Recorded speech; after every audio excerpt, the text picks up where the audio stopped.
Hello, and welcome to another episode of Perturbed and Slightly Disturbed. I am home at the movies. That's not the name of the show.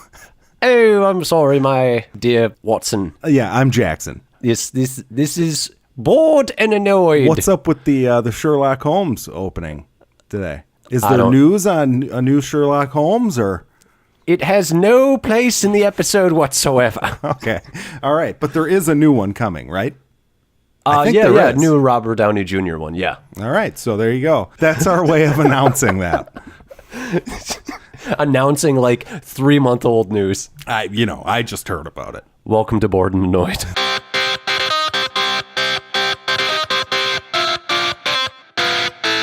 Bored and Annoyed. Yep. Hey, welcome, people. This week we saw one movie. Yeah. I saw multiple movies, but yes. He's not as dedicated as me. Yeah. So I had the free trial to HBO, so I just watched WestWorld. All right. So we'll get into that. Yeah. How do you feel about the news, Jackson? You like the news? You ever watch the news? Yeah, I didn't see too much news, except for now that Keri Russell isn't on The Americans, she has time for a Star Wars movie. Yeah, how do you feel about that? Good. I like her. Yeah, I like her. I like her a lot. I saw her in, I think the first movie I saw her in was August Rush. Okay. That was a pretty good movie. I haven't watched The Americans, so I can't speak to that. Oh, God, it's so good. That's what I hear. Yeah. Yeah. I mean, it's like what we were saying the other week about like there's just so much good TV. There's too much shit. Yeah. It's true. Well, I mean, I'm sort of wondering about like, we've got a saturated now market now with like streaming services. You got Hulu, you've got Vudu, you've got Netflix, you've got all this, you got HBO. I mean, at some point people are going to have to consolidate these in some way, I feel. Because it's like, because every single one of them has like at least one really good show. Has like a flagship show. Yeah. Like I know Hulu has that,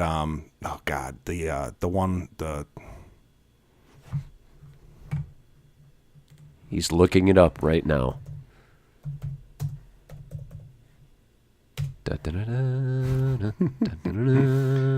don't know why I started humming that. I'm not going to put that in. Maybe I will. The Handmaid's Tale.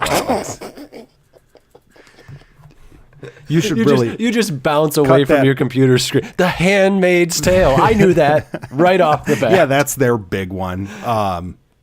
But yeah, other than that, like I'm not going to get Hulu just for that. Right. So now it's like you need multiple shows. Amazon has the benefit of the built-in 2-day shipping that comes with Prime. So, I read somewhere that like 80% of Prime subscribers don't even use the video service at all. Really? Yes.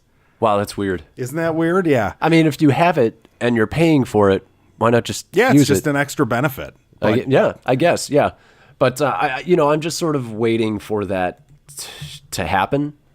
I just feel like, of course, maybe that's me just going back to like the mindset of like the network TV days. Well, I mean, you've always had the premium channels that have all had different programming, so it's kind of like that, Right. Well, we used to have a sort of like a shared narrative back when there were 3 or 4 stations, back in the 60s and 70s, and then all of a sudden with cable and now with streaming and now with the internet, everybody, I don't know if you notice this in your conversations, but you're like, hey, have you watched that? And everybody's like, no, I haven't seen that. That's the problem. Yeah, you don't have like the water cooler talk unless it's like a big like Game of Thrones. Game of Thrones is Walking Dead was that for a while. Yep. But we got some more casting news. Nic Cage is joining Spider-Man Into the Spiderverse as Spider-Man Noir. Okay, so he's one of the multiple Spider-Men in the movie. Yeah. All right. So, and he's in the DC movie as Superman, isn't he? The new cartoon DC movie. Is he? I think so, because he was going to play Superman in what? You haven't seen that documentary? Oh, I knew that. I knew that. Yeah, so there's a documentary they talk about him playing Superman, but now they gave him the voice acting role of Superman. Really? So is this a direct to like Blu-ray sort of thing? No, I think it might be that like Teen Titans Go to the Movies movie that's coming out. Oh, yep, there it is. Yep. Yeah, that I think movie he's that Superman in that. Okay. So yeah, Nicolas Cage killing it. That's so sad. Like, hey, you were going to actually play Superman. Now you get to play him in a Teen Titans Go movie. There you go. Whatever it takes. He can now say that he played Superman. Fair enough. Dreams do come true. He named his kid Kal-El. Did he really? Yes. I love the fact that his last name, his celebrity last name, Cage, came from Luke Cage. There you go. That's pretty He's a great. comic book guy. He is a comic book guy. Idris Elba, we got another. It's just the week of casting news, apparently. Yes. We got Idris Elba joining the Fast and Furious spinoff movie with The Rock and Jason Statham. He's going to play the villain. Why is this a spinoff movie? Why isn't it just another Fast and Furious movie? Because Tyrese is crying about it. And Vin Diesel's not in it? And Vin Diesel is apparently too much of a drama queen to join it. I don't know. Yeah, I don't. Maybe it's because The Rock is the only one that can actually, like, helm their own movie that will be financially successful. That's what's amusing to me is, like, you watch Vin Diesel and The Rock in the last few movies. I never saw the 8th one, but, like, The Rock is so much better than Vin Diesel in every way, including how big and badass he is. Right. So Vin Diesel just seems like he's tired a lot of the time. He's like, it's all about family. yeah, he's got no charisma whatsoever. He's just sleeping through the movies at this point. I heard that in his contract, it's said that he can't lose a fight. The most that can happen is it's a draw. That makes him really unlikable. Yeah. I mean, if you're that, like, full of yourself where you don't want to lose an on-screen fight. But it's my series. Oh, my God. It's just Vinny being Vinny. What if they came to him with, like, the best Fast and Furious script ever? Like, and like, just, he dies. It's a great movie. It's an actual great movie, but his character dies, in a fight. It gets killed. Yeah. And he's like, no, won't do the movie. I wouldn't put it past him at this point. All right. But whatever. I don't care. You're not going to be excited about this. You know what Gundam is? Yes, I know what the character looks like. The big robot, kaiju looking thing. The character. Yeah, it's a character. There are many, many Gundams. Well, the main one. Yeah, right. Well, yeah, that's the traditional one. But yeah, so Legendary Pictures is going to make a Gundam movie, apparently. We'll see. Yeah, I'll go see it. I mean, thing looks cool. So anything to get you away from Transformers and see that giant robots can be better than that series. I'm fully. You keep your stock in Legendary Pictures to go ahead and do that. Well, yeah, considering they made Pacific Rim 2 and King. Well, actually, King Kong was okay. I liked the Kong movie. Pacific Rim 2 was garbage, and Godzilla I actually thought was pretty good. So Yeah, Godzilla's good if you need a nap. An hour and 45-minute long nap, and then you can wake up right when things start happening. I mean, it makes sense to kill off your most interesting character like 15 minutes into the movie, and then you can follow can you even picture what he looks like? Yeah. It's Quicksilver. Oh, yeah, it is, isn't it? Yeah. Yeah, see, I wouldn't have remembered him from that movie either. He's got about as much charisma as Vin Diesel. Actually, far less, if I'm being honest. I think he's a better actor than Vin Diesel. Yeah. But charisma, I think you're right. It did have the other Elizabeth Olsen. Yeah, and she just ran around and did nothing and waited. Hey, is he going to make it to San Francisco?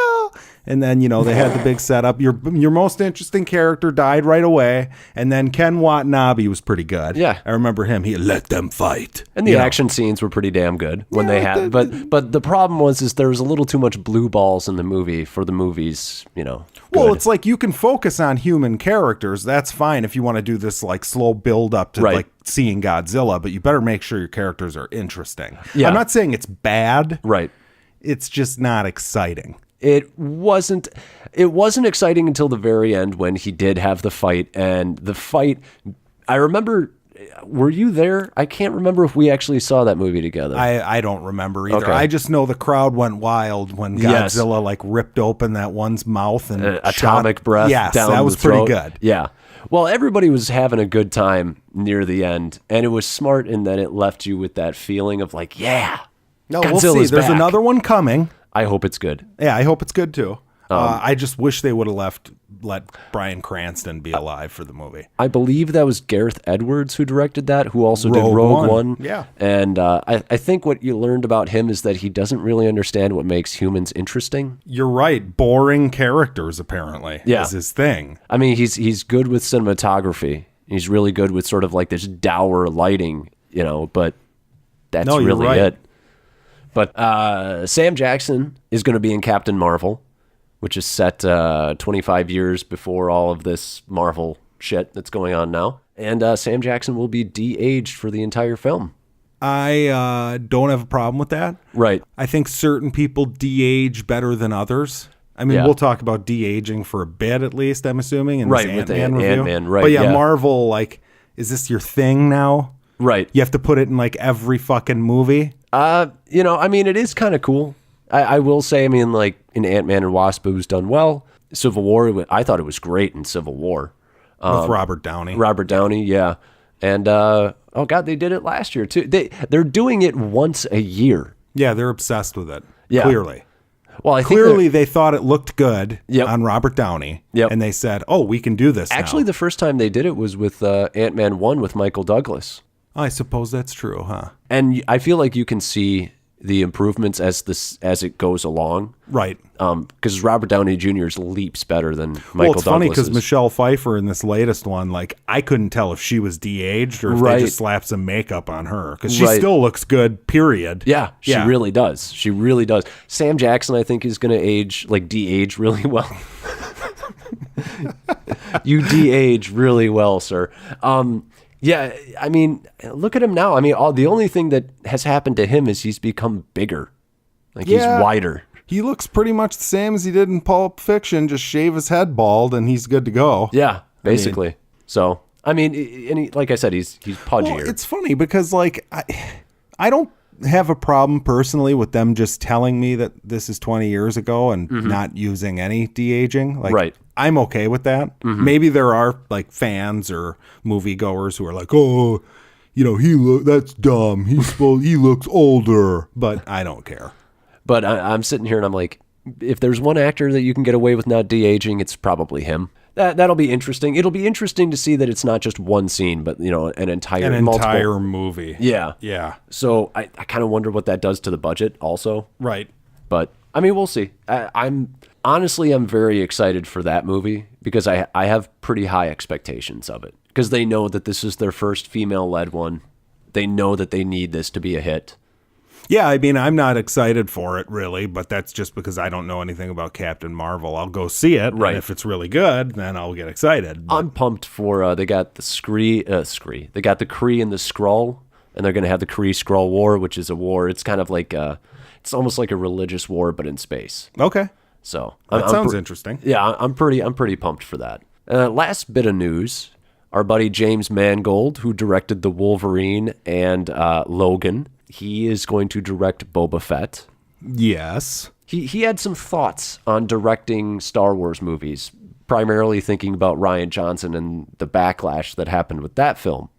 And he basically said, for some people, this is like directing the next chapter of the Bible. If this is going to be the reaction, all you're going to be left with who want to direct the movies are hacks and corporate stooges. How do you think he's right about that? I think there's some truth in what he's saying, but I also think that, I think it's kind of, nobody's admitting that The Last Jedi is problematic. Right. If you made a good movie, this wouldn't necessarily be the case. I mean, sure, The Force Awakens, there were people that were saying it's derivative, it's the same thing as New Hope, whatever. Right. But there wasn't near this. Right. So I think he's right to an extent, but people are going to like a good movie. So make a good fucking movie, and then we can have this conversation. Right. So. Yeah, I mean, yeah, I'm with you. I think he's right to an extent. Yes. It sounds like people are just dodging. Nobody wants to say, like, hey, maybe Rian Johnson fucked up. And he took the story in ways that, like, just shitty directions that people didn't respond well to. Right. Well, and I think some people have made good points online about the fact that some people really don't like Star Wars being messed with as far as like the lore, the messages of it. And I'm like, there's some truth to that. And there were some good decisions in the changing of the lore in Last Jedi, and there were some poor decisions. But I think you're right. I think there's a lot of like Hollywood appeasing. Right. We don't want to say it because he's a director. He's one of us. He's one of us. Yeah. Well, and also, it's creative vision. Right. Right. And you know what? Awesome. I like creative vision. I think that you need to. I think they needed a few more people on the script with him, though, saying like, "Hey, maybe this is a little heavy-handed." No, yeah, they fucked up. They shouldn't have given him like complete rights to the script. The cat's visiting. Tyrion. What's up, Tyrion? Yeah, my cat's name is Tyrion, by the way. But yeah, no, I don't know. Make a good movie. Right. There you go. Problem solved. You could be the person that saves Star Wars. I mean, this isn't anything new. Like the midi-chlorians thing, like people don't get to defend it just because it's a new idea. It's a shitty idea, right? And it got assaulted as it should. I mean, if the midi-chlorians thing happened now, where we're at with the internet and social media and everything, it would be I think it would be monster of a problem. And it was then. And it was then. It absolutely, you're right. It was then. And I think that's where like this whole like Star Wars has a, quote unquote toxic fandom. I think there's some truth to it because there are some people who are like, just no, assholes, right? Just do not change anything. It's fine the way it was. And I'm like, like metachlorians does kind of break the spiritual nature of it. No, it's a terrible idea. And that's why I say like, I like the idea of war profiteering in Star Wars. I think it's interesting to add sort of a third side, which is people who aren't in the fight. That's interesting. But you went a little heavy-handed with the politics. Well, and your like character who introduced that war profiteering thing was like a bumbling, annoying character. You didn't do it in an interesting way, necessarily. Well, and that was the other thing. I rewatched it recently, and I don't think it's nearly as good on a second viewing. See, I've liked it better each time I've seen it because I've kind of because I was so sour as a huge Star Wars fan the first time by just like having my expectations shit on. Right. And no, not in, there's a good way to subvert expectations. And in my opinion, this movie did not do that. I still don't think that it did any of that well.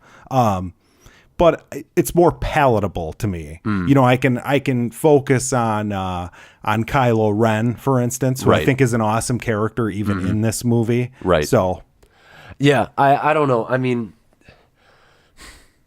I do think that he's sort of predicting the future a little bit in that I think Star Wars is going to, or Lucasfilm is going to be very apprehensive about handing the keys over to any individual now. And I think they're going to go to something that Marvel had in their early days with their films, which was they had a writing committee that basically decided, like, is this faithful enough to the comics? Hey, we're going to give you some ideas on your script.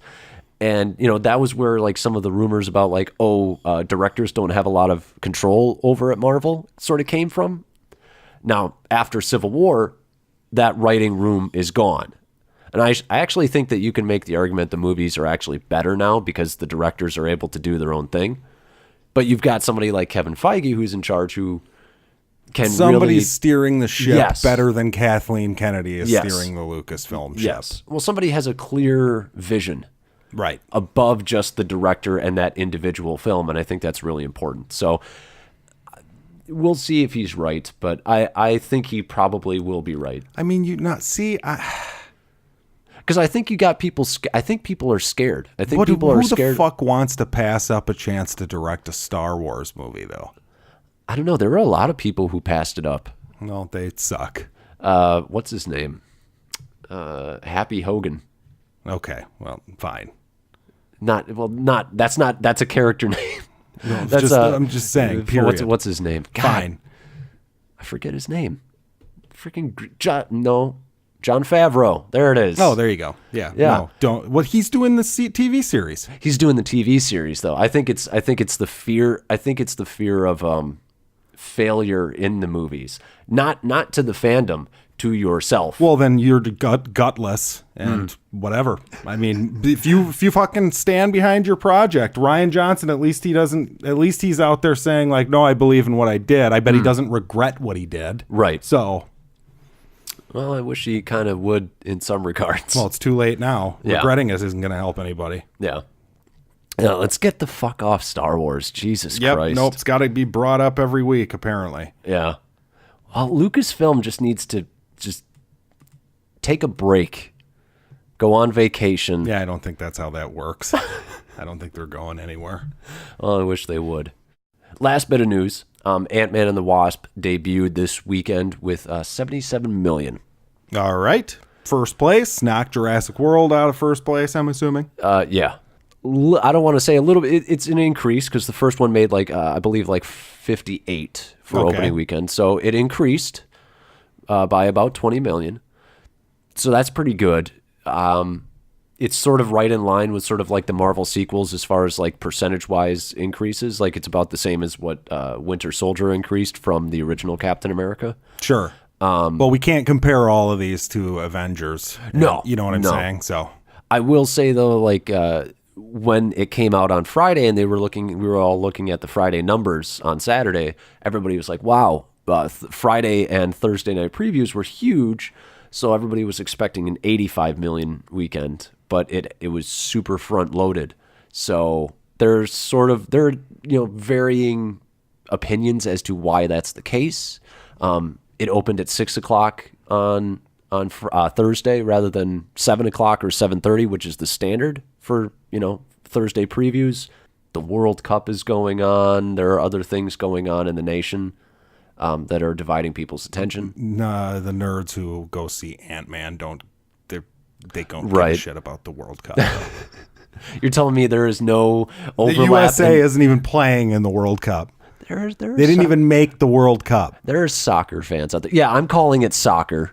That's right. Yeah, that's true. That's what it's called. Yeah. So just a bunch of arrogant Americans. The U.S. We're talking domestic box office, right? Yeah. So no, I don't. Sorry, I don't think that has anything to do with it. Well, some people were saying that it's the weekend after 4th of July, so people might have been traveling.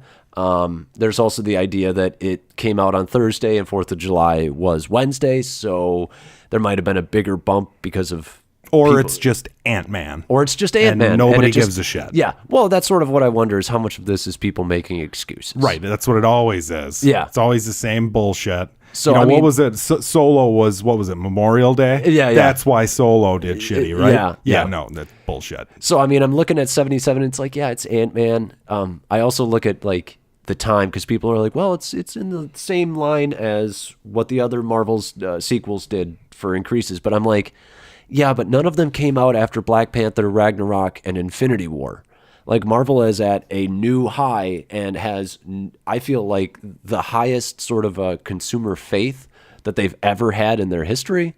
So to look I don't think that this movie, did anything to deter that. I think it's, well, we'll talk about our thoughts in the review. Unless you just want to go straight into no. We forgot one little piece of news. This one really excites Jackson. Which, The Greatest Showman. The Greatest Showman. Yeah, so the Greatest Showman album is number 1 in 2018. You like my segue into that, by the way? Right, yeah. You kind of caught me flat-footed there, but let's see here. It's number 1 in 2018, and that's beating, like the likes of like Ed Sheeran. Apparently they're expecting Drake to pass it at some point.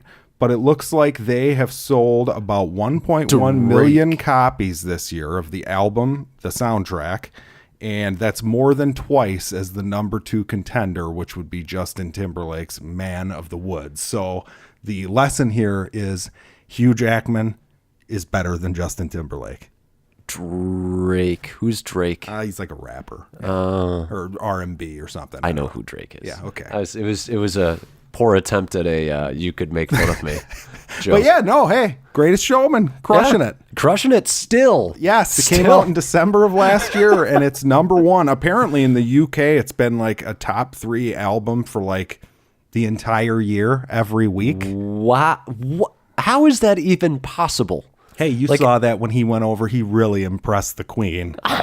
When he took the crew over there in the movie. Did he? Oh yeah, in the movie. Yeah. In the movie, I thought they show up there, so they're giving their support. But yeah, no. Apparently, #1 album of 2018. So congrats to the guys who wrote the music and the whole crew. Apparently now that the bearded lady actress is working on her solo album now. Oh, so I hear that song at the grocery store. I'm like, wait, it starts playing. You're like, well, this isn't not so bad pop song. Oh, it makes people feel better about the Oreos that they're buying, the fatty foods, because no matter what, you should feel good about yourself. Right. I don't even remember the lyrics to me. I wish I could. So This Is Me. I could sing it, but I'm really embarrassed. This is me. Yeah, that one. Yeah. But yeah, no, congrats to them. That's kind of a big deal. That is a big deal. That's a really soundtrack just crushing it to that extent for a movie that was, We haven't seen that sort of level of success since like Guardians 1 I album. Suppose, right. Yeah. And that was not original music. No, it was just a compilation album. Right. But yeah, that's super impressive. That doesn't happen anymore. It used to happen. Hugh Jackman needs to hurry up with another musical, I think. I think he should just stick with musicals. Yeah, he's good. So man can do anything. I mean, he did Prisoners, he did Logan. That's right. He can do whatever he wants. All right. So all of that being said, let's get into the reviews, Jackson. You saw 3 freaking movies. I did. I saw 3 movies. The first one I saw was the first Purge. Okay. Absolutely hilarious. Yeah, I plan on seeing it tomorrow. In the top comedies of the year section for me, and it's not a comedy. And it's not, right. It is hysterical. I mean, the plot is basically that so the Purge is this thing where for 12 hours a year the United States has a law where all crime is legal, including murder. So they make sure to say murder. That. Yeah, there's an announcement that comes over, closed circuit television or whatever, the one of those little emergency announcements like this is the annual Purge. All crime is now legal, including murder. But yeah, anyway, so basically the first Purge was a test. It was a test of the Purge, and it was oh God, somewhere in New York City. I don't remember. It was some island in New York City. Doesn't matter. Not Manhattan, but basically they close off this area and they say all crime is legal. And Marissa Tomei was the architect of this idea. She plays some woman who came up with the Purge idea, and the idea is that if everybody gets it all out of their systems, that there will be less crime over the course of the rest of the year. Plus, some of the more trashy segments of society will be, taken care of. They'll take care of themselves. Such a genius idea, really. Yeah, I mean, honestly, really fun premise for a movie. I mean, the first movie was kind of a home invasion thing. So it was all the rich people had these crazy security systems. Right. And it was more personal, the first one. It was Ethan Hawke was a sales guy for one of the security, the alarm companies or the security companies. Right. And it was a home invasion movie where him and his family were in the house locked down. Right. Of course, something happens and the killers get in or whatever. Right. This one is the least subtle messaging, political messaging I've ever seen in my life. I heard that this was the first anti-Trump action film. Oh, it's hilarious, and I don't have a problem with a subtle, a nice political message, regardless of what side it's coming from. Okay, I see what they're trying to do. This is a creative way of doing it, right? But this movie is just hysterical, right? I mean, there is literally a scene in this movie where there's these two purgers, these two guys under a sewer grate, and they grab this woman by the leg and pull her down, and you just see their hands grabbing at her crotch through her pants, And it's all so she can like kick them in the face, and as she's running away say, "You pussy grabbing motherfuckers!" Like, you know. My God, it's hilarious. There's a scene where it's clearly got an audience that it's searching for, right? You know, I think it's pretty obvious which audience if you've seen the trailer. Yes. So the Red Letter Media guys like to call it the urban market. Yeah. Yep. You know, because that's their whole explanation was, oh, that's why they got Samuel L. instead of, you know, like a Forrest Whitaker or whatever to play Mace Windu, because you're trying to get a segment of the population that doesn't typically go see a Star Wars movie. Right. You know what I mean? So this one, it's the same market. And like there's a scene in it where all of a sudden it cuts to this baseball stadium, and there's like an unnamed character who you don't know being beaten by, and I don't even know if these are real police officers or if they're like purgers dressed as right. I have no idea, but the imagery is just 5 like motorcycle cops with like the helmet, like the you know, just beating the shit out of someone who is not. And I'm guessing they're African American. The cops? No, the person being beaten. Yes. Oh, okay. Everyone in the movie is, basically. And all the protagonists, all the good people are African Americans. Correct. And one of my favorite things about the movie is your main hero is a drug dealer. Oh. Well, isn't that nice for the African American community? Well, exactly. That's where I'm like, I'm not understanding the movie, because...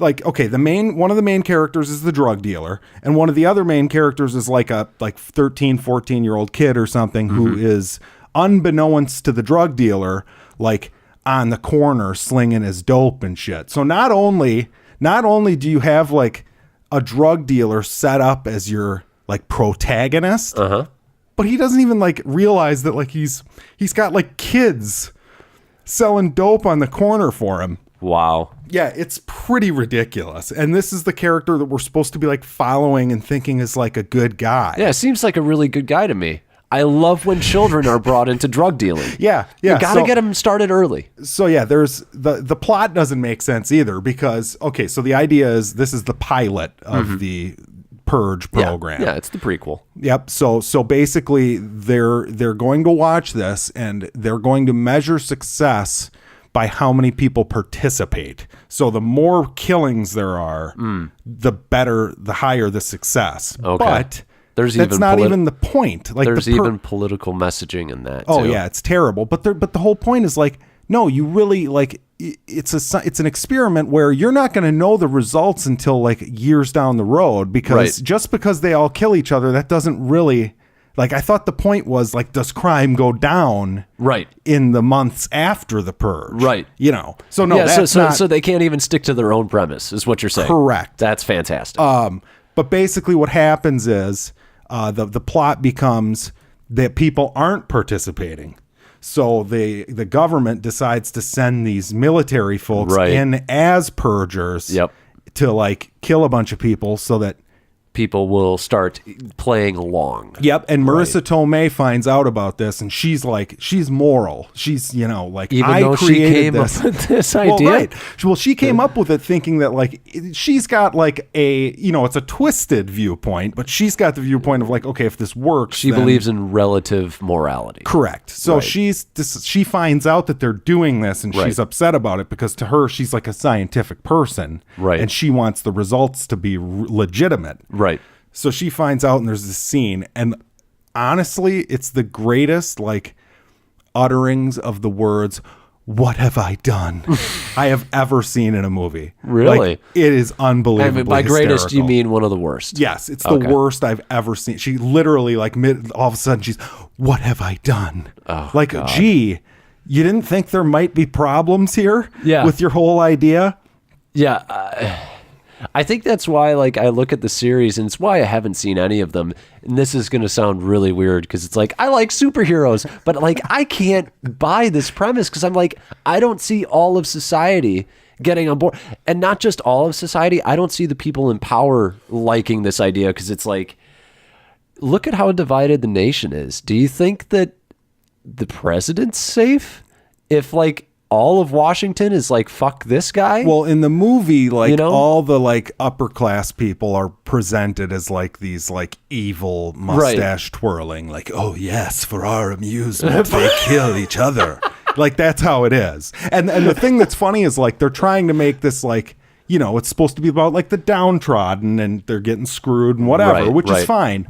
Right. But the excitement of your movie depends upon a large segment of the group that you're trying to like represent as good being psychopaths that like wear masks and murder each other. Right. That's the problem. Right. Like, okay, so basically if this is how it would really play out, you're making the point of the people you're trying to say are the bad guys. Exactly. Right? Exactly. I mean, exactly. So, you're proving that humanity is terrible, therefore the things that happen are okay. Correct. Yes. So yeah, it's a broken series. I sort of saw that from the onset, and that's why I haven't seen any of them. But this will be a good one for you to start with. It's the worst of the four. I'm excited. It's more entertaining than 3. Do you think I'll ruin the movie if I just sit there and laugh openly and loudly? No, because all the fans have already seen it, I'm sure. Okay. The diehard. The diehards. Yeah, right. Well, see, I'm going. Well, there was some little kids actually right next to me during this. Yeah, and they've probably seen them all. They were, they seemed like they had a good time. Okay.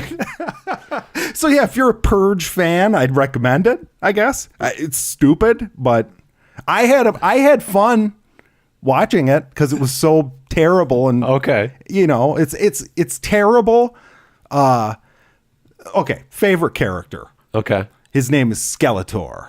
What? Yes, he's a crackhead with like shit carved in his face, like like those what do you call that, like the branding, like NFL players have them a lot, like branded, I forget what that is, but he's got that all over his face, and he's like psychopath crackhead. He wants to do it for the money because they're paying people to purge too. And give me the crack, Superman, He-Man. Yeah, so he's a crackhead, with like super strength. Super strength. Who whoops ass in one scene. Okay. It's fucking insane. So they're making the case for you to go and buy crack so that you can survive the purge. No, because you don't want to be like this guy. Oh, but I thought he had super strength. I mean, he does. He's a fucking psycho. Like, he's the one who participates madly in the purge. Okay. The other thing, they all wear contacts. So they all like if the people who participate. So you go to the government, you say, I want to participate. And they give you contacts with cameras in them. So like all the bad guys have like lit up eyes, because they're not just contacts. They're like, colorful, bright, like glow in the dark. Look, you're just breaking the premise even more for me. Look, not everybody is a fan of Big Brother. Some more than others. But the second they're like, hey, put these government created contacts that have cameras in them in your eyes, I don't think anybody's signing up. Well, they're downtrodden folks living in the projects, Alex. Yeah, I don't. There's old ladies who make grenades out of stuffed animals in this. I'll take the contacts and I'll sell them for money if I'm downtrodden. That's what I'd do. You have to use them in order to get paid. Wait, you get paid? You get paid per kill if you use the contacts. Okay, well, I believe that's what was happening. Okay, now they've made a little bit of an incentive for the poor. Of course, where is that money coming from now? Oh, the taxpayer. Yeah. So the taxpayer now has to pay for these contacts and to pay murderers, and now they have to pay for all the repair that's done to the damage to the city. And what's funny is like the whole movie opens with like I forget the New Freedom Party or something. Like, there's the Democrats, there's the Republicans, and then there's this new and somehow they won the White House. So apparently like libertarians and Green Party, they've been doing it all wrong. So all it takes is this psychotic like new. You need a really fresh idea. Yeah. Get people's attention. Right. So they beat it. Yeah. So there you go. It's fucking ridiculous. We ran on the murder ticket. Yeah, it's ridiculous. And I'm excited to hear what you have to say about it when you see it. Oh, I'm excited. Yeah, I also saw another movie, which I would suggest you seeing instead of that. Okay. Would be Hearts Beat Loud. Hearts Beat Loud. So what's that? That sounds like a nice indie movie. It is. It's a very nice indie movie. Is it a mom movie? No. No? Okay. No, it's about a dad. Okay. Nick Offerman, who was in, he's in, like Parks and Rec. Mustache guy. Yes. I've seen him around. I wasn't a Parks and Rec guy. Parks and Rec is a good show. He's arguably the best character. Yeah, that's what I hear. And I can see why people like him from seeing this. He plays basically, he's a dad of this girl. The wife is dead, so he's a widow, I guess, who owns a old-timey record store. Not to make this sound any more indie than it already did. I was going to say, a nice hipster niche market he's there. Total hipster, yes. Good. So, he's got a daughter, and she is taking summer classes preparing to go to UCLA to become a doctor. Good for her. But they live in New York, so this will be like a big trip for her. He'll be far away from her, whatever, and he'll be all by himself. Okay. Apparently they make music together because he was in a band with his wife before she died. Oh, okay. And they make this song, Hearts Beat Loud is the name of the song. They throw it on Spotify. And it just blows up? It ends up on this indie playlist. So a bunch of people hear it, whatever. It doesn't blow up. It's not a movie where all of a sudden they're famous or anything. Well, are they famous within sort of that subgenre? Not everybody knows who they are, but they think they are. Okay. But they don't really focus on that much. Okay. Basically, it pops up on this playlist, and he tries to basically say hey, we should try and do something with this. Okay. He's afraid of losing his daughter. Right. So that's pretty much what it's about. It's got a nice couple nice performances from Toni Collette.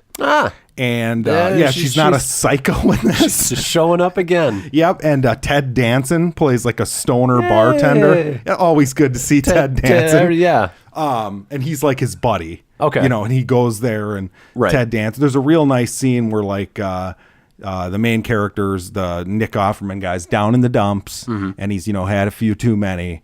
And, he asks for one more, and Ted Danson's like, this isn't a professional relationship. I'm your friend, and just takes the bottle and won't serve him any more booze. There's a couple good scenes in it. Okay. This Kiersey Clemens plays the daughter. Okay. The other thing is, not only she's hesitant to move away mostly for her girlfriend, not because of her dad. She's a lesbian? She's a lesbian. Okay. And I didn't make a point of saying that because the movie doesn't make it a big thing. Oh, good. Which I thought was awesome. Yeah. The dad kind of you don't know if he's had a conversation with her about it, but there's a point where he asks are you seeing do you have a girlfriend or whatever? And it was interesting because they didn't make it it was like any other relationship in a movie. The movie's it's very sappy and it if you heard the story you would think it was a sappy movie, but none of it is really unrealistically not cheap. It's not manipulative. Not melodramatic. Correct. Okay. It's just, she's dating a girl and so what? It's a girl. Cool. So I would highly recommend that one. It's really good. Liked it a lot. I always ask this every time you see a really good movie. Top 10 of the year so far or not really? 10 maybe. Top 10 maybe. Lower on the 10. I got to just put a list together at some Yeah. point. I've seen so many damn movies. But no, I thought, and this Nick Offerman guy, I came out of the movie, I went and saw it with my girlfriend, I looked at her and I'm like, God, that's the most likable character. Yes. He is so likable in this. He's not a perfect person. He does make a couple mistakes over the course of the movie. Right. But nothing that's unrealistic or whatever. I think he's got a really good aura about it. Yes. His charisma is very, very good. I would recommend watching Parks and Rec for him and for Chris Pratt. Isn't he? Yeah. Those two are the best characters in the series. Yeah, I thought he was great. It's funny because he looks like a grump, kind of a hard ass. Yes. And I could see him playing that really well, but he's not that in this. Yeah. I like him, and I think I might actually see that. I might see that instead of The Purge. I would. I don't So it's, as far as like it sounds sappy. It sounds like maybe a crier movie. Mm-hmm. It's not, I don't think it's going to make people cry, which is something I respected about it, because it's not that manipulative, like we have the goal of making you sad. You know what I'm saying? It keeps a little bit more of an even keel as far as the emotional journey. Correct. Okay. Yeah, I do kind of like those movies. Is it, I don't know, would you say like melancholy? It sounds like it might be a little melancholy. No. No? No, Okay. I suppose anything that's not overly happy or overly sad. Exactly, yes. Yeah, I would recommend it, though. I think it's like a B+. Okay. You know, It's a cute movie. It's a cute movie. It's adorable. Right. It was a real nice try. Yes, it's a very, very cute movie. I heard you watched WestWorld, so we can talk about WestWorld a little bit. I would hope that you had heard that, because I said that just like an hour ago. Yeah, well, not an hour ago. Thereabouts. Okay. But yeah. So you watched WestWorld. What'd you think? I thought that this season was... I think that season 1 was one of the better seasons of TV that I've seen in my life. Okay. I thought it was... I thought the whole season was really well written. It's the first season. The first season. Sure.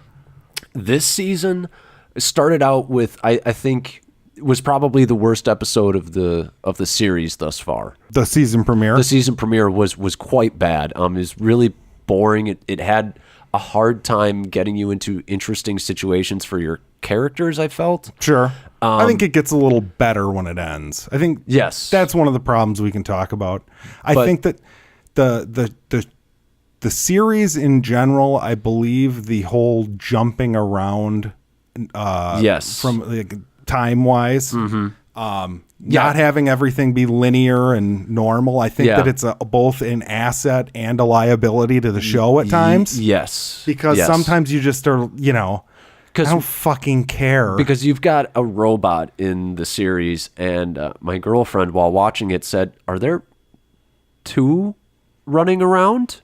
And I'm like, I don't think so, but I might have missed something. If you're talking about Bernard, and by the way, this is going to be spoilers. Okay, spoilers. Yeah. I believe there are multiple Bernards. Okay.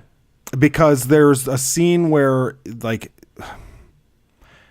God, this is the other problem with the fucking show. I feel like I'd have to watch it again. It just ends up convoluted near the end because you've done too much jumping around. They certainly go into a room with multiple Bernards. Yes. So there's no reason to believe that there aren't. Well, and the problem is that you never saw the conclusion to that scene, so you don't know what's going on after that. Like, you do know what's going on after that because there are scenes that happen after, but you don't know... You really, really don't know what happened after that, Yeah, and by the way, I think Bernard is the best character at this point. I thought that Bernard was fine. I don't know who I would call the best character. I would actually say my favorite character in the show is the Native American character who shows up in, I believe, episode 8. Well, he doesn't show up, but he gets an episode dedicated to him. And I will say, so my general thought about the season is that it's tremendously uneven. That's the best WestWorld episode ever, though, the one that you're trying to talk about. Yes. That is, period, the best episode of the series yet. Yes, I think it's a mini movie, and it's so gripping. Like when he takes his wife out to that sort of... that empty area, and he does the whole like when I leave, take my heart with me or something or whatever. I was so invested. Unbelievably. And I thought it was really great how they tied him into the lore, and his addition to the lore doesn't convolute it at all. It actually adds quite a bit to it. No, and it feels natural because they set it up way back in the first season with the whole attack on, when Ed Harris comes in the house or, like they're just trying to warn the girl or whatever. Yeah. And it's this total subversion, and it's like, that was great. Just flat out great. Yep. Just a really uneven season, though, because I said as soon as that episode ended, I was like, there is no way that what comes up next can top that episode. And I was right, because the series ended with the last 2 episodes, and I believe episode 9 ends with Teddy shooting himself. And it's kind of like, there are certain scenes in which you sort of know how they're going to play out. Right. It had a little bit of that Luke Cage feeling to me of like, I know where this is going. Can you just, like, I understand you're going for a slow burn, but if I know where it's going, the tension is lost on me. I felt like the whole Dolores angle plot of this season sucked. Yeah. And I get what they're going for. Protagonist goes to villain. That could be potentially interesting. Right. Well, and they've got the whole setup of the Professor X Magneto type shit at the end, which is kind of neat. I'm looking forward to that, I guess. Yeah. But with her going to, like what you were saying about her plot not working, it didn't really seem to work for me, because she didn't really seem to have any doubts about it earlier in the season. So she's just this driven, psychotic character that you no longer have an attachment to. And she keeps on having the same conversations with people, you know? Like, that was my problem, is she keeps on, oh, well, not everybody's meant to make it. Not all of us will make it to the promised land. It's not exciting. And it's just like, I get it. Like, well, even the payoff at the end when they go down into the thing where they turn the water on and whatever, they open the door. Right. Just, Oh, the Ed Harris bits in this season, though. Oh, yeah, the Ed Harris stuff with his wife, the backstory. Yes. Yeah, that was great. I think Ed Harris might be the best character. How awesome, how much better did the show get when Anthony Hopkins came back? Oh, that was awesome, too. That was awesome, because I thought he was gone. I thought it was we're going to save money on this really expensive actor, so he's only in for the first season, kind of like Sean Bean for Game of Thrones. Sorry, spoilers for Game of Thrones season 1. Yeah, but that wasn't like Sean Bean, because that character does die. That's what I meant. I thought they got like sort of a name No, brand. I'm saying, though, you can't blame, the show wasn't trying to save money by killing off Sean Bean. No, but I think they did a smart thing in that they got a sort of well-known actor. He's the most well-known. Oh, they knew that he wouldn't be around. Yeah. Got it. Yeah. Okay. And I thought it was the same thing. I thought they were trying to emulate it here. We'll get people interested because it's Anthony Hopkins, but he's on a TV show. I get a weekly dose of Anthony Hopkins. Fuck yeah, I'll tune in. But then they killed him. And I was like, okay, well, that was smart. You know, you got people hooked on the premise. But then they bring him back and you're like, holy fuck. And he's like a full-fledged character again. Yes. And he's amazing. Yes. And the show is so much better when he's there. Yeah. Yeah. Love the flashbacks with him. All the it's all good. It's all good. I'm not sure if I'm 100% on board with the idea that he was a figment of Bernard's imagination. Right. Well, that's where it gets weird. And by the way, I did Google multiple Bernards. Okay. There are theories that there are multiple Bernards. It's okay. This is where we're in WestWorld territory again, right. Where it's like, who the fuck knows? But I had a moment just like your girlfriend where I was like, okay, there's more than one. Right. Because, you know, like the plot gets so convoluted with the time jumps. Yeah. I would love to see someone out there point me in the direction of an edit. There's got to be a fan that has edited these so that it goes chronological order. Yeah. I would be very interested in seeing it. Yep. I think a lot of it wouldn't pay off very well. Mm-hmm. You know? Yeah. But I think I think that there's points where I feel like it's really a detriment to the show. Well, it's Jonathan Nolan is one of the producers on the show and one of the showrunners with, I believe, his wife. Okay. And you can tell he's a Nolan brother because it's the whole like Memento thing. It's the way that Nolan tells his stories. And sometimes I wonder how much of Nolan, like Christopher Nolan, actually gets it. Like how much of it is Christopher Nolan and how much of it is Jonathan Nolan. But that's neither here nor there, because I feel like the first season did it really well because the story was simplistic enough. But now that you're in season 2, you went a little too far. Like we were saying, it becomes convoluted because there's so much going on. I actually became annoyed in the last episode because I'm like, well, what the fuck is going on? And I don't normally get like that. Normally I'm like, I have faith that a show or a director will get to where they need to be. If you're missing something, it's because it hasn't been on screen yet. Yes. It's not because you missed something. Yeah. So that's where I get frustrated with the show because I always have a general idea of what's going on in the main arcs with the different main characters. Yep. But there's a bunch of shit on the side where it's like, okay, well, I guess I'll just wait and hope that that's resolved later. I feel like this is one I'm going to go watch them all again, because when I watched the first season, I kind of felt the same way, where when it ended, I was like, fuck, well, I kind of get what just happened, but there was this, and this. Right. And then when I watched it, when I binged it to prepare for season 2, much easier for me to understand. Yeah, this is a show that I actually feel is almost designed to binge. Right. Because I would agree. There's so much going on that if you watch it, it's just like Game of Thrones. There's so many characters and so much plot going on that you can lose. It's true. You can lose shit just by waiting a week. So, yeah, I felt like since I binged both seasons, I felt like season 1 amazing, and I really understood all of it. And I feel like I actually think objectively, since I have binged both, the first one is objectively more streamlined. It's better. It's better. Yeah. Well, this whole action plot line deal with the girl, like, just some of that stuff just doesn't. That's not why I tune into WestWorld. So. Right. I was a little disappointed with Maeve's story was fine. I feel like the most engaging stories were Williams, Bernard's to a certain extent, and the Native Americans. The Native American episode is my favorite episode of the series, not just this season. Yeah. But it was amazing. It really was. Yeah. It really, really was.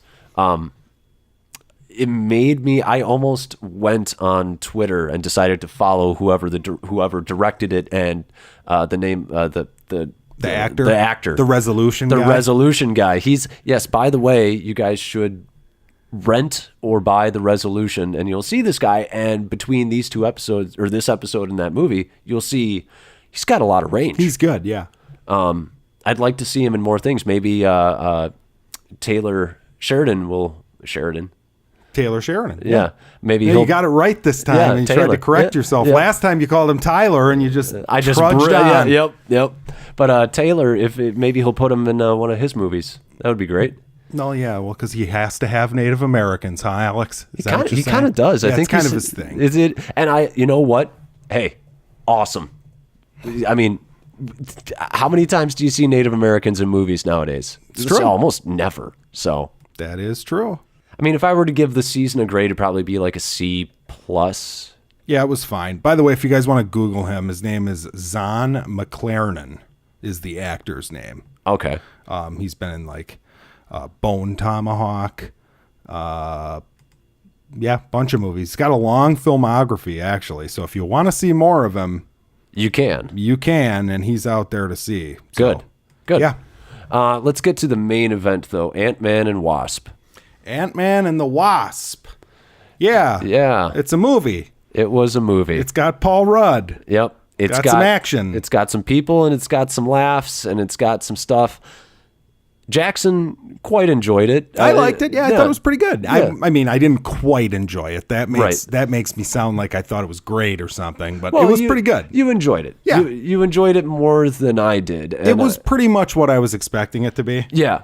Well, I just want to say what my emotional journey with this movie was. So I walked in, and I'd seen some reviews on YouTube, and people weren't so hyped about it. They were like, it's fine. There are these problems, blah, blah, blah. And then the first, I don't know, I want to say 15, 20 minutes happen, and I'm fully on board. And I'm like, oh man, these people are wrong. This is good. It's not fine. It's good. And then the rest of the movie happened, and I was like, this is kind of weak. So that's my general thought, is it's a pretty weak film. It's got laughs. Yeah, Some of the action is, some of the action is fine. I wouldn't say the action was great. I thought the action was good. I liked it. But I also am a sucker for the whole them getting smaller and doing fun things with bigger versions of objects. Like the stupid, like... Some of the stuff, like the salt shaker scene in the preview is pretty good. I think my problem with it is that it's like the movie kept on thinking that it was funny. Like, hey, it's just another joke of you growing a thing or shrinking a thing. Like, after the first action sequence, you've played out all your jokes for your powers, as far as I'm concerned. So it's like, got it. Things shrink and they grow. Do something new and interesting with it. Yeah, but they do neat things with the concept. Like the idea, there's a building in the movie that they can shrink. and then they carry it like it's like a piece of luggage. Yeah, you know? I got a little tiring for me. I liked it. I liked that. I mean, I feel like when they were writing the script, they were like, oh, wouldn't it be funny if a building is the thing that people are trying to steal? Wow. And guess what? They were correct. I enjoyed it. It became a little tedious, but let's do a quick little recap on the plot. Yeah, you're going to have to take this because that is one thing I will say. We saw it Thursday. Mm-hmm. I have forgotten most of the movie. So I left saying, yeah, it was pretty good. I enjoyed myself, but the longer I sit with it, the less you remember. I don't even I know Walton Goggins was in the movie as like a villain. I don't even remember really what his plot. He was trying to sell them something. Yeah, that's it. I'll tell you in the recap. All right, let's hear it. Because I'm going to recap this in a way that I feel about this movie. So by the way, this recap will have spoilers. Oh, so really? You've gotten, so we're at spoilers. We're at spoilers already. You've gotten our initial opinions. Do you recommend it? I don't think so. I think this is a passable movie. I think if you want to rent it, fine. Okay. But it's completely forgettable and passable, and you don't need to see it in theaters if you want to save the money. And I'll be the joyful one who says, go ahead and see it. It's fine enough if you're just looking for a laugh. No, stand by your opinion. I am standing by it. It's fine enough if you're just looking for a laugh. But that's all it has to offer. It has no real emotional bits. The villain is terrible. That's my biggest disappointment. I'd say my huge problem is that this movie is I keep on saying it, but it's kind of, I don't want to, it's not broken from a script perspective, but the script is downright. It's just messy. It's a really messy script. Right. So the plot being, like I said, spoilers for the movie. We gave you the general impressions. So the plot being Scott, Paul Rudd, is under house arrest. Just call them by their names because it'll help me personally. Okay, Paul Rudd. Yeah, call them by the actors' names. Please. Paul Rudd is under house arrest. This is part of the news. He's under house arrest in real life. So Paul Rudd is under house arrest for the events of Civil War. So we start the movie. We see a great character. I believe the guy's name was Jimmy Woo in the movie. He's the FBI agent who comes in and sort of checks up on Paul Rudd. My favorite character in this. Yeah, he was great. I will say that. And just because I say I didn't love a movie doesn't mean I didn't like parts of it. Okay, continue. And I really liked him a lot. So he's under house arrest, and Evangeline Lilly, who plays the Wasp, and Michael Douglas, who plays her father, the original AntMan, they are looking for her mom inside the quantum realm. So they are doing a bunch of experiments and shit, and they open up a portal to the quantum realm, which makes Paul Rudd have a dream, and he remembers that he saw the mom down in the quantum realm in the first film. So I wasn't clear on this. Was it a dream or was it like a vision that he was having? It was a bit of both. It's whatever the script needs it to be. It's not very well defined. Yes. It's what the script needs it to be because science, or I guess you could say because magic. So they're like, oh, he decides to call them and he's like, hey, I had this crazy dream. I think I saw your wife, or I was your wife, or something. I can't remember. It was really weird. Okay, now that I say it out loud, kind of sounds weird. And but he can't go anywhere because he's under house arrest. Bam, they show up at his house. They put a giant ant in his house with his ankle bracelet on. It does his same routine. And they're like, hey, come with us because you got some weird thoughts. Then they go to a hotel. And Walton Goggins is there. And he's like, I'm a businessman, and I got a part for this thing that you need, and I'm not going to tell you what it does, but it brings me into the movie. And he's a little bit better. It's a better use of Walton Goggins than Tomb Raider had. Certainly. Well, as far as his personality, like they wrote the character to be a Walton Goggins character. Right. It has more humor to it, which I think goes a long way. If you're using Walton Goggins, you need to play to his strengths. Yeah. Which I feel like this movie did. Now, is he a memorable character? Not at all. Hell no. So that's going on. Basically, they're just trying to get the mom out, and eventually they do. And there's this villain named Ghost who's like, no, I need to get the quantum. This movie is so fucking dumb. Oh, there's so many like little science bits and this whole quantum this, quantum that. It gets annoying, to be honest with you. It does. I don't even want to talk about this movie. Yeah, there's not much to say, to be honest. It's like they get the mom out. It's our movie of the week that feels like probably...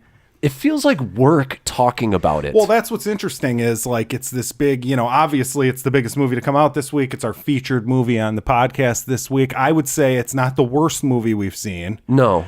Probably it's definitely not. Probably the least exciting to talk about. It's boring. It's just kind of boring.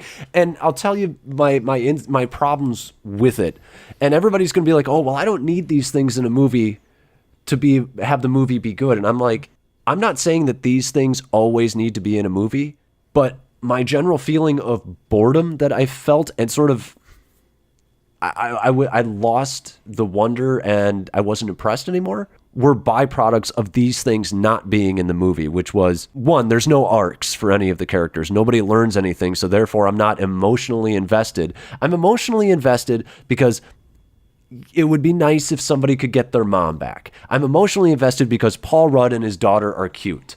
But does Paul learn anything? No. Does Evangeline Lilly learn anything? No. Does Michael Douglas learn anything? No. No one learns anything. The villain kind of does. The ghost character. Because she's magically healed by Janet's powers. And then she's like, oh, yeah, now I'm not going to die, so I guess I'm good now. Yeah, I'm a good person now. Right. And then the other thing I will say is that... That's pretty weak, by the way. It's bad. The only reason that Walton Goggins is in the movie is so that they have somebody to fight in action sequences, and it's not the FBI, so therefore you don't have to feel bad about a car getting smushed. Right. Because it's villains, so it's okay. He serves no purpose. He's there to deal his shit. I like him. I mean, I like Walton Goggins, but I'm like, give him more to do, make him more integral to the plot. I thought he was okay in this. Like his performance was fine. Yeah. His inclusion is wholly unnecessary, is my point. Right, I would agree with that. It really feels like, okay, we need to come up with some bullshit for this one. Well, first of all, you say you care about them getting their mom back. Mm-hmm. That did nothing for me. It went way too long. And the way that they did it, like the design of the quantum realm and shit. It was really lame compared to like the best you can do. It was lame compared to what they did in the first movie. Well, even that, and I had flashbacks of Doctor Strange. Right. And that was fucking great, in my opinion. The whole, like, there's a scene at the end where he, like, basically gets the guy stuck in a loop. Yes. And the way that it looked was great. Yeah. This looked too similar to that. Yeah. Only not as cool. Not as cool. Yeah. So, God, I sound like I'm ripping this movie to shreds. It's just not very good, though. It's not very good, but it's not awful. I think there are awful bits. There are awful moments. Like there's a bit where Ghost, who... the reason that she can phase in and out of things is because she had some problems with quantum stuff because of Hank Pym or whatever, Michael Douglas. Yep. And so she phases in and out of things. Never mind the fact that she never phases through the ground, which is something that would happen. Well, she seems to be able to control it slightly. But they showed you the first time that she had her powers going off when, like, the house burned down or whatever when she was a little girl. Oh, God, such a sad scene. It was bad. It was bad because she literally... Okay, so she's a ghost. So she lives in what looks like a haunted mansion. Yes. That was so stupid. Then she ties up your heroes. And mind you, this is about 30, 40 minutes in the movie. This was the worst scene of the movie. And she just sits there and says... Here's my plan, and also here's my tragic backstory. Right. Feel bad for me. This is the exposition dump. This is the what you do not do. This is to give exposition. And this wasn't even exposition dump like 1 or 2. This was exposition dump like 4 or 5. Yeah, there was a lot of exposition in this. And that's most of it was done pretty creative ways, if I can remember. Like, there was the Luis story, yes. Which, by the way, I found him much more enjoyable in this film than I did in the first. I feel like he was the same. I don't know. Like, That's funny, Michael Pena. I guess. Yeah, he's funny. I think the thing that I liked about him in this is that he was less of a stereotype, because in this he was like, he's a businessman. He's trying to start like a security system. They call it, what did they call it? Ex-con? Was that what it was? I don't remember. Okay. Yeah, well, exactly. It's not memorable. But he's wearing businesses. Or he was wearing businesses. He's wearing suits. He's looking at their numbers. He's concerned with other things. He doesn't have that, oh, no, Daddy, don't get scared moment. He's not just like the quote-unquote like beaner that Paul Rudd met in the joint. Yes. Yeah. He's beyond that, and I liked that. He felt more like an adult and less like a stereotype. So that was nice. Him and the two, T.I. is one of the guys, and I can't remember the other guy. But he's a Russian. But the Russian guy who I've seen in other stuff. I actually think he might have been in Prisoners. I believe he was the one who had all the suitcases filled with snakes in his house that had stolen the clothing of the daughters. He was also in The Dark Knight.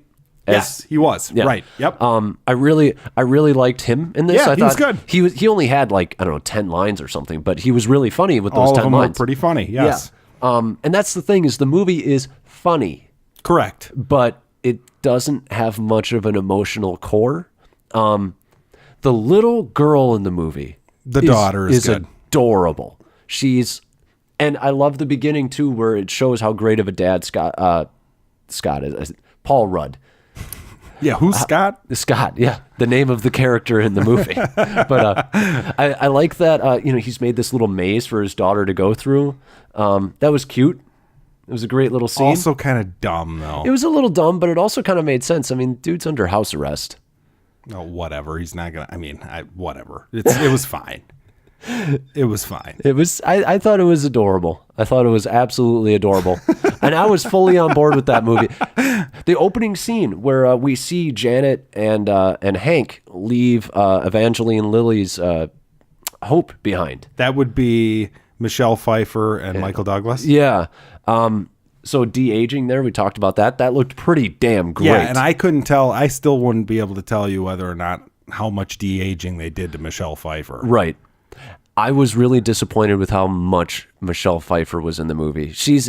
I want to say she's in less than 5 minutes of the movie, maybe 5 minutes. Probably around 5 to 10 minutes, yeah. Probably less than 10 for sure. Yeah. So that bothered me, because I'm like, you got Michelle Pfeiffer, like, really? Come on. Yeah. Really? It's just, that bothered well, they the said hell out it. of me. I mean, she's now part of the MCU, so they can bring her in. Yeah. Whenever they'd like. Sometimes I wonder if she only did this movie because it was like, we will pay you $2 million for a week's worth of shooting. Well, yeah, maybe. But also, now, do you envision, now that the women-centric superhero stuff has come to fruition, are we getting a Wasp movie with the main characters being Evangeline Lilly and Michelle Pfeiffer? Evangeline Lilly cannot carry her own movie. And disagree. 100%. I think that her and Paul Rudd are both fantastic in these. Both of them. I think Paul Rudd is great. I think Evangeline Lilly, and part of this is her character's problem, in that her character is written, she's determined and a bit of a hard ass, but that's it. And they don't play it up as like those things could maybe be seen as flaws or maybe be over the top enough to become a flaw.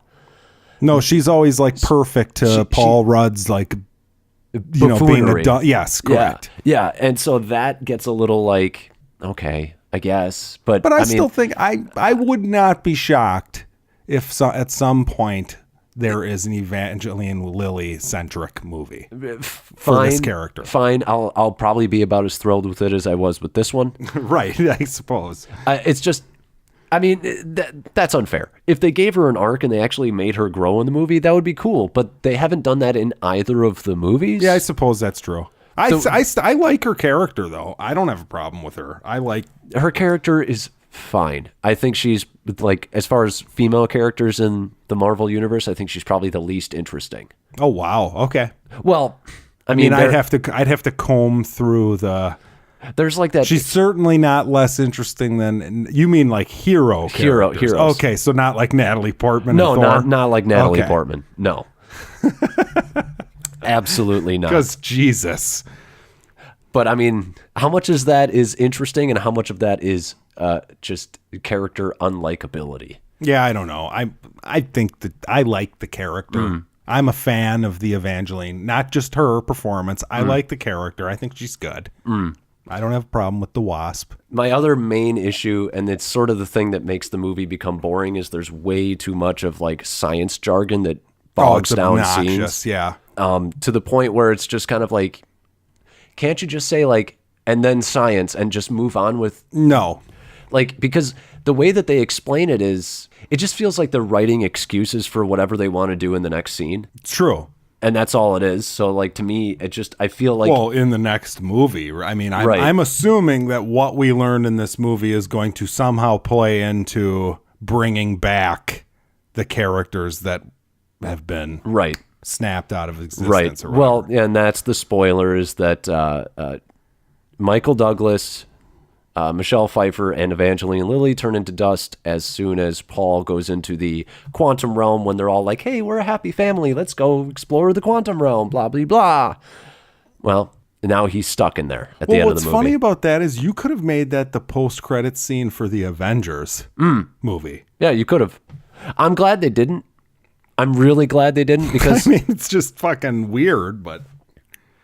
Actually, I don't even... What was... Oh, Captain Marvel thing. I like that more. Well, I feel like it fits with the tone of the movie. I'm just saying, like, this whole movie, the purpose is to get to something that you didn't need a full movie to get to. Right. I mean, you have, like, the quantum shit, blah, blah, blah, blah, blah, and then they disappear. It's like, oh, gee, I wonder where they're going with this now. Yeah. You know? Yeah. So...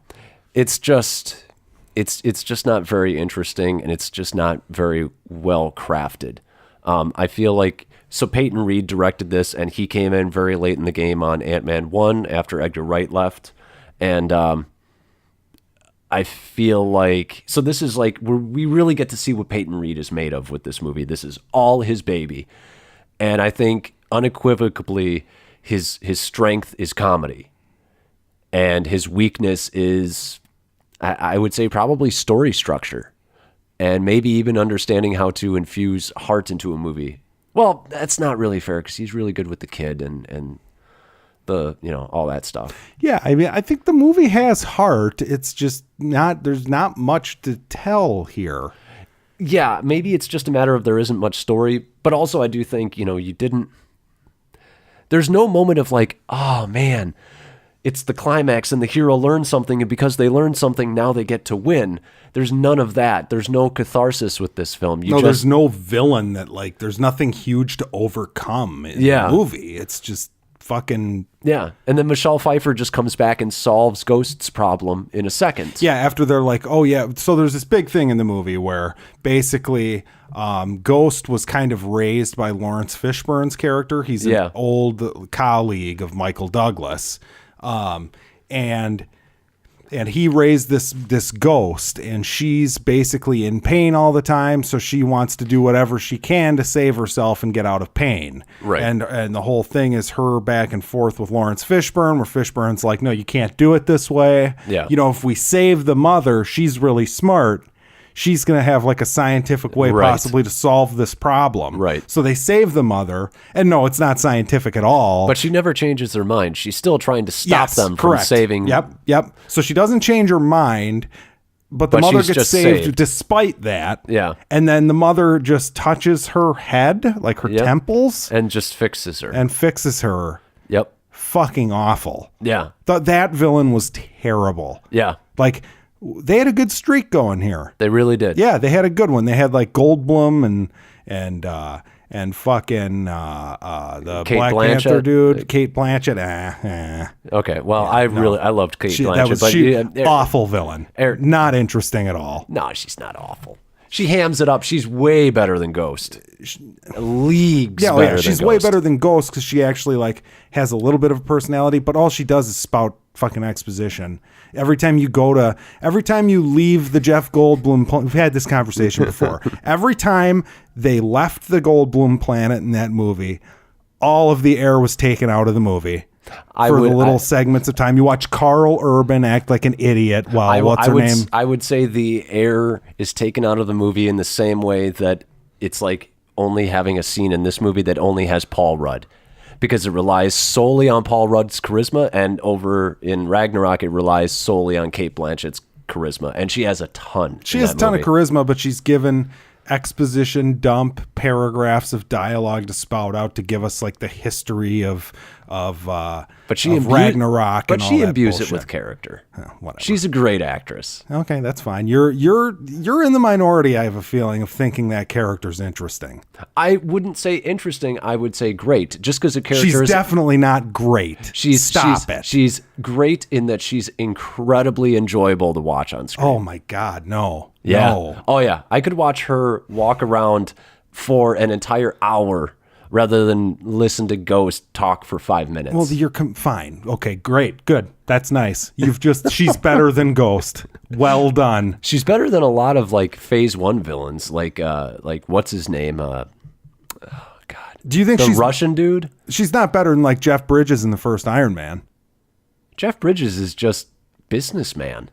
But it's a more fun character. There's like they do more with the character. What do they do with him? He says, "I'm going to kill you, Tony," and then he goes nuts. They have scenes with like they naturally drop the information that like he was a friend of Howard Stark's and they started the company together. But and it's not just him standing there. But that's narrative. That's not necessarily character.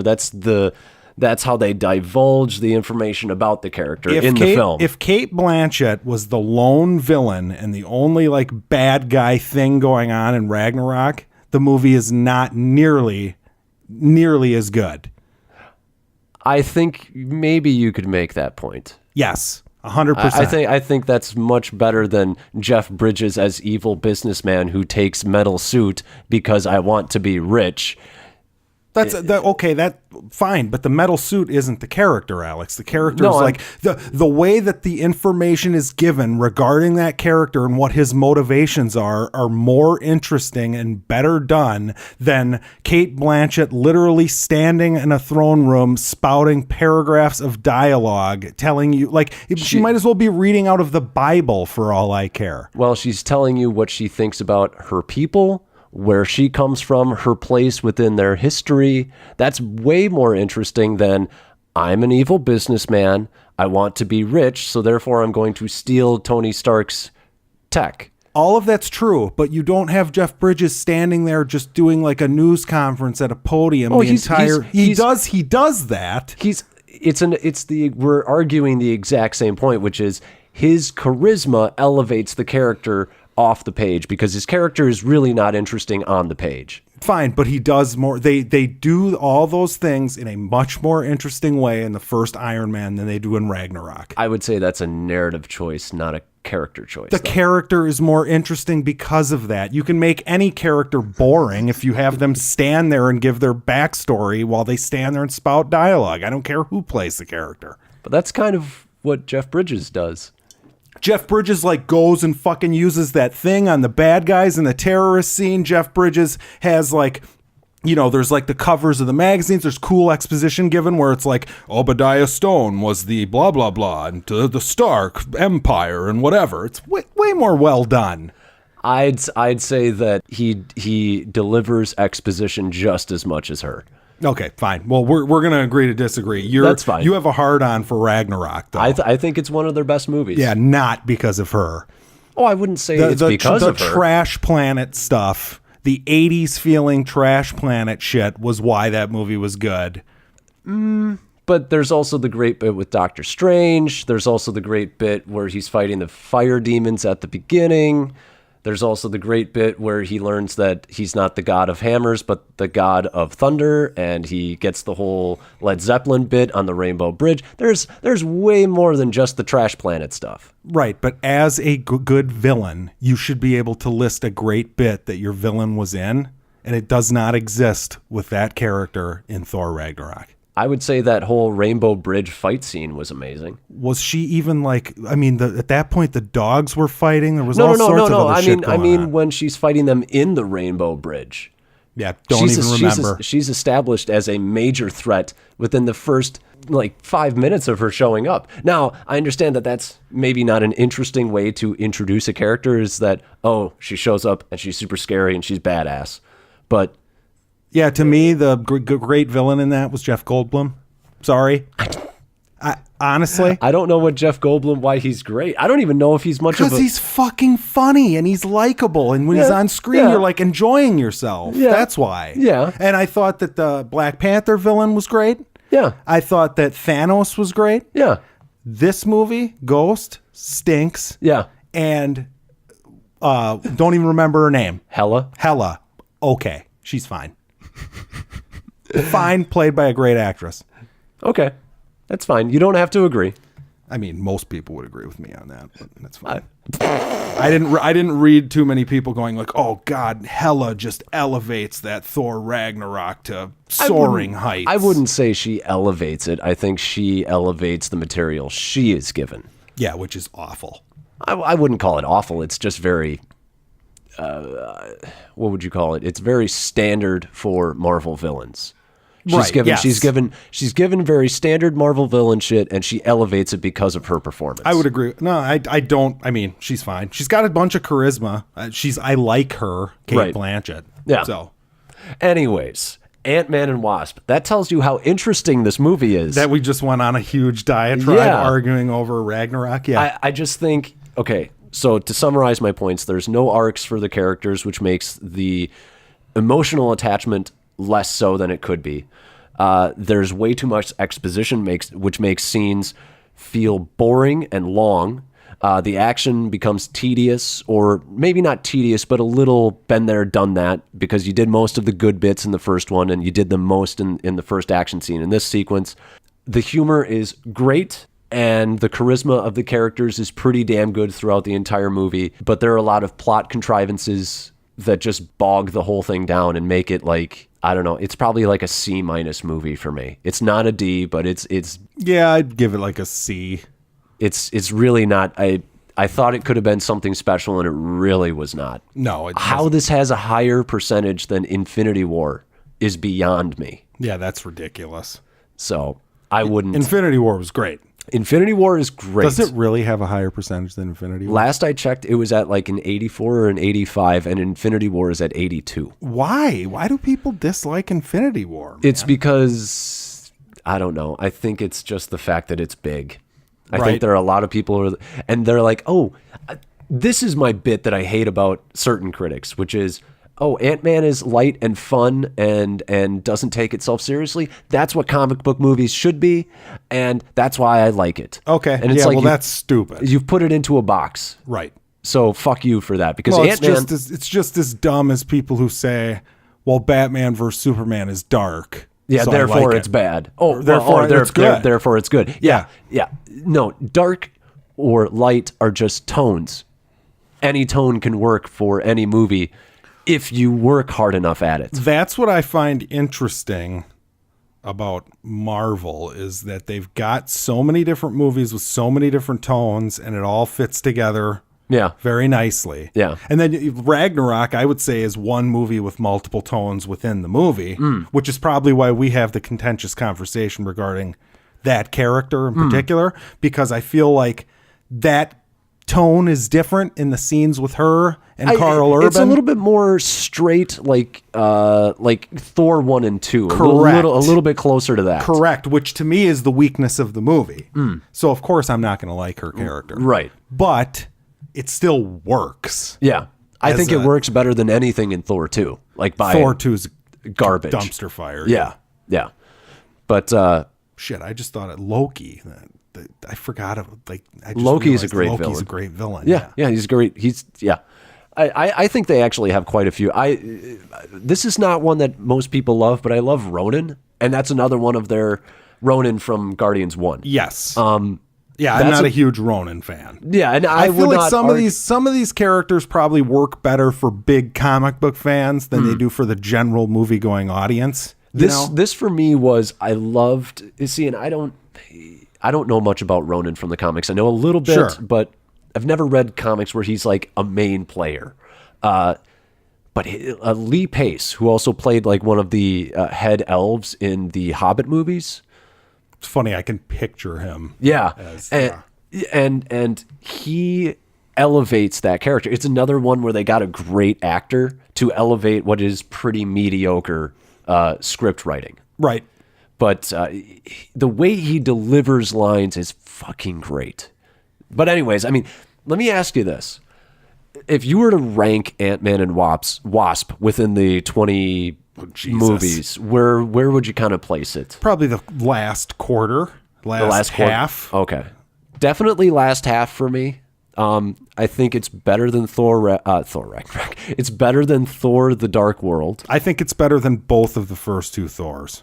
I think Thor 1 is better because the character has an arc, and therefore I was a little bit more emotionally invested. The romance doesn't work, but I'd say the romance works about as well as Evangeline Lilly and Ant-Man in this one. Yeah, I don't think so. We don't have to agree. I mean, it's awful. Natalie Portman is terrible. She's dead movies. I think she's dead in the second one when she didn't get Patty Jenkins to direct the second one like she wanted. The first one, I think she was actually excited to work with Kenneth Branagh.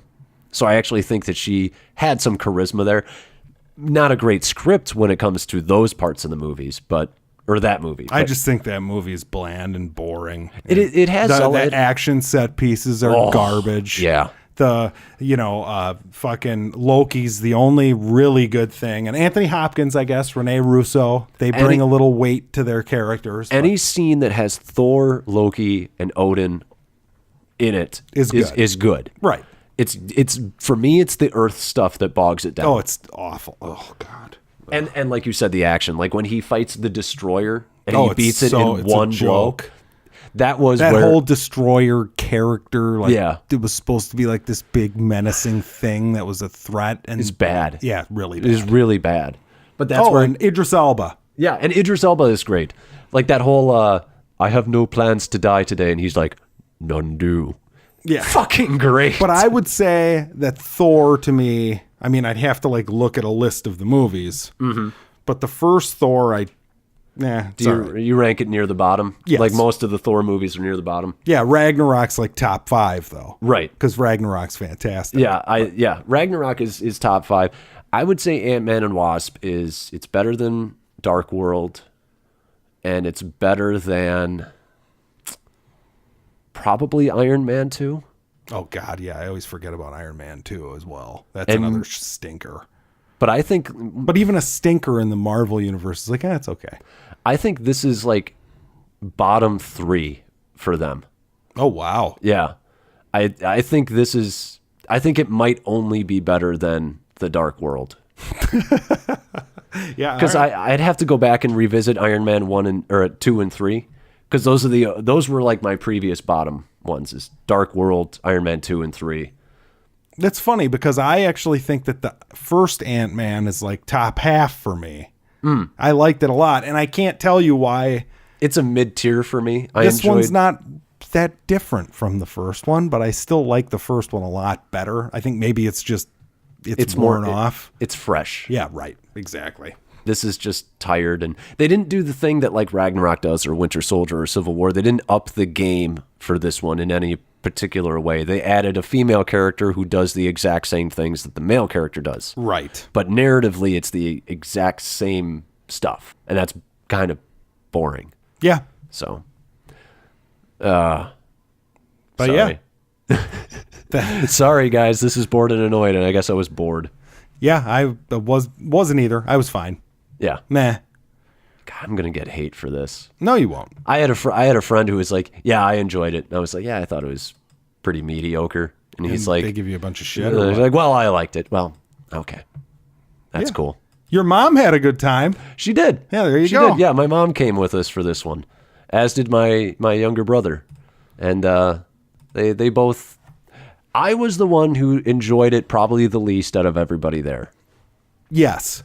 Now, is this new for you? No. But I also don't think that makes me wrong. No, I don't think you're wrong. I don't think that disliking this movie would be wrong. Not at all. Yeah, I don't think that. Yeah, it's not like Hereditary, where if I were like disliking Hereditary, you'd be like, fuck you. I would tell you were wrong. Now, there's probably people out there who, like, I would surmise that there's people out there who would enjoy this more than Hereditary, but also acknowledge that Hereditary is a far better movie. Yeah, I could see that. I think that's a very possible viewpoint to have. Now, if you want to say you didn't like Hereditary, that's fine. Right. Just don't tell me it's a bad movie. Right. Or we're going to have problems. We're throwing down on the next episode of Bored and Annoyed. So that's been another episode of Bored and Annoyed. I've been Jackson. And I have been Home at the Movies. Thanks for listening, guys. They can find us at boredandannoyed.com. Yes. And at boredannoyed on Twitter. Correct. And you can find me at Home at Movies on Twitter. Home with a B instead of an E. There you go. Confusing. Make sure you subscribe on your favorite platform, whatever you listen to us on. Yeah. Give us a nice review. I would love that. Or just rate us. Or just tell me what you think. Right. That's all I really care about. Do I suck? I mean, I care that you just click a star rating on iTunes. Yeah, I prefer an in-depth analysis as to why I suck. That doesn't help us, Alex. Well, maybe they really like you, but they're like, get rid of that Home at the Movies guy. 15 clicks on the star reviews, even if it's a 3-star review, do more help than 150 written reviews without any star clicks. Really? Correct. Well, you heard it here first, folks. Yes. That's via email. Yeah. Yeah. Fuck me. Don't do what I said. We just want to get up the list so people find us. That's the goal. Yeah. I don't really care what anyone thinks. It's just more clicks. It's a great thing. Right. Have a nice night, everybody. We don't care what you think. That's a perfect way it is.